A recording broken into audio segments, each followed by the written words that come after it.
From a young age, we're taught that money is scarce, that we need to study, work hard, and earn it over a lifetime. So how is it that so much money can now just appear out of nowhere? Where is it coming from? How is it created? Who ends up paying it back?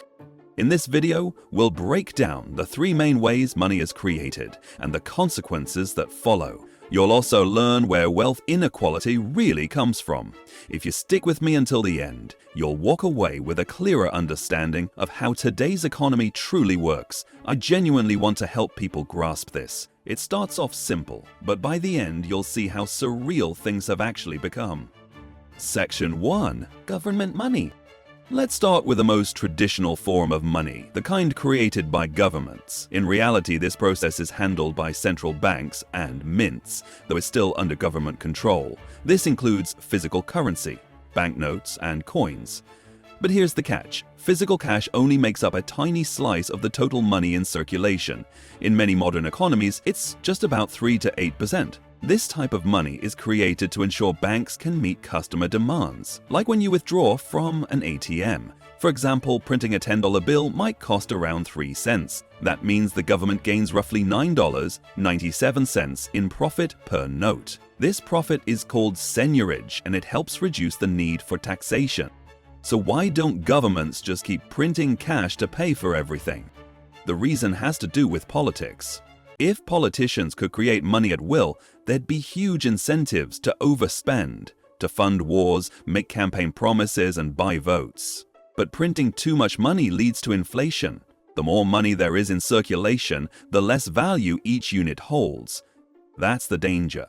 Take inflation to the extreme, and even $1 million might only buy you an apple. When purchasing power erodes like that, money becomes nearly worthless.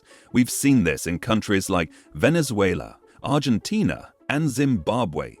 You can think of money as a ruler for measuring value, but it's elastic. The more you stretch it, the less precise it gets. For thousands of years, gold acted as a fixed measuring stick. It kept governments honest. But in 1971, Nixon ended the gold standard in the US, and the dollar, which underpins the global financial system, became untethered. Since then, money has become something far more flexible, and that flexibility has risks. Even though politicians supposedly can't directly create money, money creation is still happening, and that creates problems we'll get into shortly. Recap: governments issue physical money, about 3 to 8% of the total. They profit through seigniorage, which can help cut down taxes. But excessive printing leads to inflation, and that's why they can't just keep printing endlessly. Section 2. Bank-created money through debt.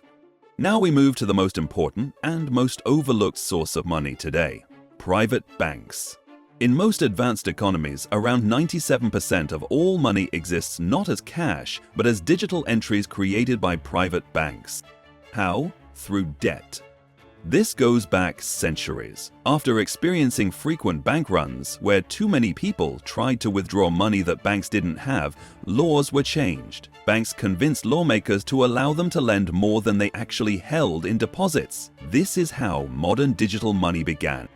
It really started gaining traction in 1704 when Britain passed the Promissory Notes Act, which allowed handwritten IOUs to serve as legal money. Those pieces of paper have now become digital debt, but the principle remains the same. A debt note is money, as long as people believe in its value. Today, when you get a bank loan for a mortgage, for instance, the bank doesn't give you money that someone else deposited. It simply types new numbers into your account. That's new money. You now owe them with interest. The seller of the house receives your money and spends it elsewhere, spreading that newly created money into the economy. Here's the kicker. For the borrower, the loan is a debt. For the bank, it's an asset. But both sides treat it as money. This system means more economic growth requires more debt. The real estate sector is particularly important here because mortgages are seen as safe loans. If the borrower can't repay, the bank takes the house. In many countries, like Australia, banks have heavily favored mortgage lending over investing in the real economy. This has driven property prices through the roof and led to massive household debt. We've become addicted to debt. And what about your bank deposits? The moment you deposit money, it technically belongs to the bank. They hold only a fraction of it, traditionally about 10%, and lend out the rest.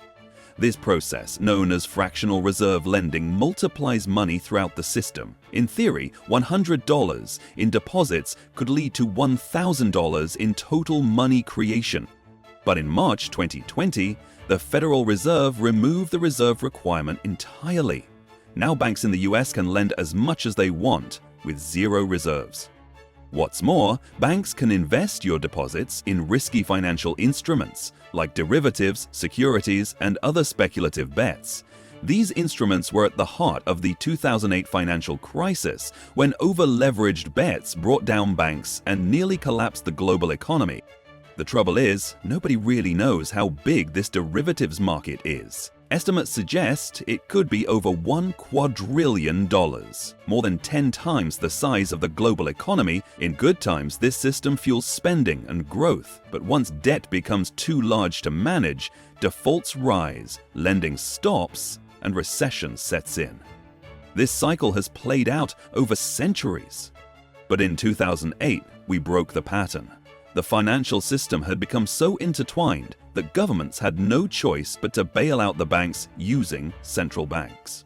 Remember, these banks create 97% of the money supply, so if they fail, everything else fails too. Post-2008, the economy has only survived thanks to ultra-low interest rates and emergency interventions. We're in a cycle of short-term gain for long-term instability, and the result is a system that rewards risk-taking, because if it fails, the central bank will bail it out. Recap.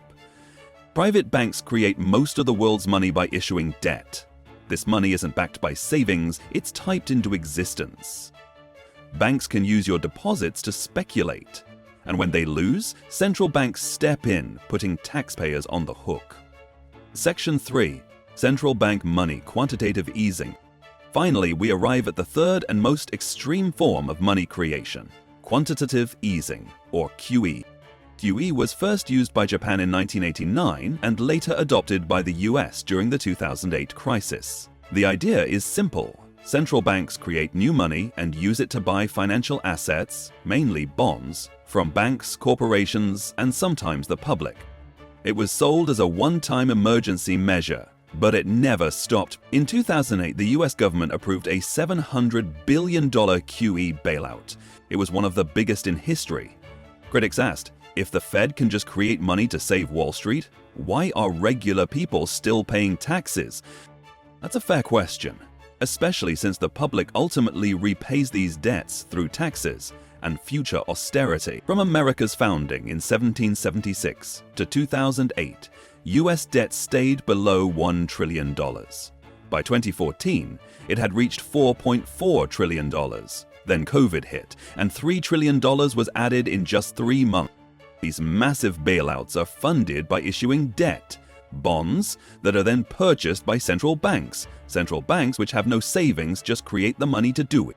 Can central banks go bankrupt? According to a 2016 report by the European Central Bank, no. They can create as much money as needed to avoid insolvency, and yet they use that money to buy real assets. The Bank of Japan now owns about 80% of its own stock market. The Swiss National Bank owns billions in US stocks, including Apple and Amazon. It's not hard to see why people are upset. Central banks are creating money out of thin air to buy real assets that generate returns. It's wealth transfer on an epic scale, and it's distorting the markets. The stock market used to reflect economic conditions. Now, thanks to QE, it's increasingly disconnected from reality. Section 4. The disconnect between markets and reality. It's hard to believe, but the total money created by central banks has grown to a size comparable to entire national economies. That alone should raise eyebrows. The absurdity of this situation became painfully clear in April 2020, when over 30 million Americans lost their jobs, yet the stock market posted its best monthly gain since 1987. How? Central banks stepped in and printed trillions of dollars, handing it to commercial banks and hedge funds at near no interest. That cheap money flowed straight into the stock market, not into the real economy where people were suffering. Earlier, we mentioned that creating too much money leads to inflation. So, why didn't we see prices rise everywhere? Well, we did, just not in everyday goods at first. The inflation showed up in asset prices, homes, stocks, and other investments. When newly created money floods into these markets, it drives up prices. And since the wealthiest people tend to own the majority of these assets, they benefited enormously. That's the real cause of today's deepening wealth divide. Most people can feel that something's off. They see the ultra-wealthy getting richer while wages stagnate and prices rise. But they don't always understand why. Let's make it crystal clear with just 3 charts. Since the 1980s, the net worth of the richest individuals has been tightly linked to the stock market. After 2008, that connection became unbreakable. The stock market now moves in step with Federal Reserve money printing. More printed money equals higher asset prices equals greater wealth for the elite. Since 1980, the wealth of the top 0.1% has grown by over 420%. Here's why. When central banks create new money, those who receive it first, wealthy investors, banks get to spend it before prices go up. By the time that money trickles down to the rest of society, inflation has already set in. Economists call this the Cantillon Effect. Eventually, experts warn, if the rich begin offloading their assets, selling stocks and real estate, especially in a crisis, that money will finally enter the broader economy. That's when inflation will hit everyday goods hard, because the velocity of money, how quickly money changes hands, will spike. Section 5. The bigger picture and what it means. There's much more to unpack, but let's sum things up so far. Central banks don't need savings. They can't go bankrupt. They create money by buying government bonds, which are essentially promises to repay with interest. That money must eventually be repaid by future taxpayers, either through higher taxes or higher inflation. So, what's the solution? In my view, printing money isn't a real fix. It's a short-term bandage. The real opportunity was missed decades ago. We should have focused on true wealth creation, investing in small businesses, startups, manufacturing, education, innovation, and R&D. But instead, most bank loans went into housing speculation and financial betting. Just imagine if banks had poured billions into productive sectors. How different would the world look today? Sure, investing in businesses or ideas is riskier than real estate, but over time, it leads to more jobs, stronger innovation, and better living standards. And here's the kicker. Governments could then collect more tax revenue without raising taxes because people would simply be earning more. That extra tax could have gone to social programs for those truly in need. Bottom line, you can print money, but you can't print wealth. Real wealth takes time, effort, and productivity. Unfortunately, that route isn't popular these days, and for many nations, it's likely too late. Had we focused on wealth creation before COVID struck, economies wouldn't be as fragile. Households and businesses would have had enough savings to ride out hard times. Just like in the late 20th century, but now, we're left to manage the fallout from a deeply vulnerable system. Section 6, what's next? So where are we headed? In my opinion, something big and unpleasant is on the horizon. I don't know exactly what it'll look like, but over the next decade, we could face a mix of high inflation and low economic growth, what economists call stagflation. We've seen this before, in the 1970s, but this time it could be even worse due to record high debt levels and increasing social unrest. Some experts think people may eventually lose trust in the US dollar. Others argue the opposite, that in a world full of collapsing currencies, the dollar could actually strengthen as nations race to exchange their failing money for a more stable one. This idea is known as the dollar milkshake theory. There are also those who put their hopes in digital stablecoins, claiming they'll fix many of today's problems. And then there's modern monetary theory, MMT. According to MMT, governments can keep printing money indefinitely as long as they keep producing enough goods to cover the interest on their debt. In theory, the debt itself never needs to be repaid, just the interest. Whether that works or not, honestly, nobody knows. It's never been fully tested, but to me, it feels like yet another fragile solution in a long line of risky experiments. Interestingly, some small towns have already started taking matters into their own hands. Communities in Venezuela and a town in Italy have issued their own local currencies to stay afloat. Maybe one of these ideas will stick, maybe they won't. Time will tell. But history shows that major crises often lead to breakthrough reforms. As I discovered while writing my book, some of the world's most transformative innovations have come from periods of extreme struggle. Section 7. What can the individual do? So, what should you do? Obviously, this isn't financial advice. I'm not qualified to give that.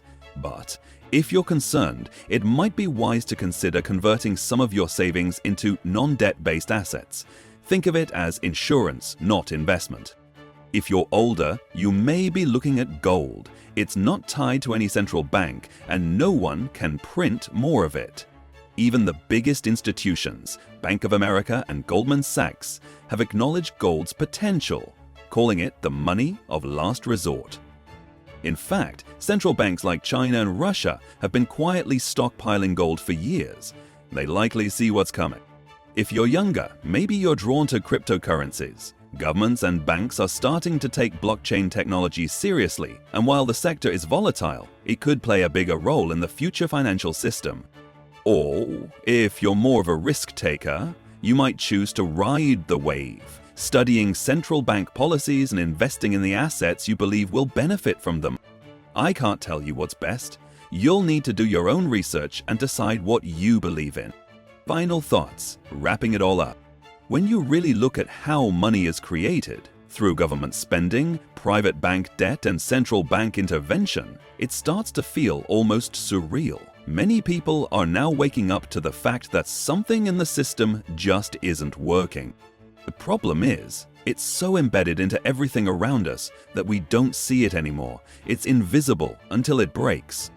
And when things started falling apart, people blamed the visible parts: capitalism, corporations, the rich. But underneath it all lies a far more complex issue: a toxic mix of a debt-based monetary system, runaway financialization, broken incentives, a moral hazard, and the unchecked Cantillon Effect. All of this has made the system increasingly fragile, and it's driving the biggest wealth gap we've seen in generations. We don't know what's coming next, but one thing is clear: it's time to ask harder questions about how money really works and who it's really serving. Now that you understand how governments and central banks create money, here's the twist: they're not the biggest players in this game. Private banks, yes, the same ones we trust with our paychecks, are quietly creating the majority of the money in our economy, out of nothing. If that sounds unbelievable, it gets even crazier. Click here to watch how banks magically create money, where we expose the loopholes, legal tricks, and digital magic that make this possible. This is the part of the story most people never hear, but after watching it, you'll never look at your bank the same way again.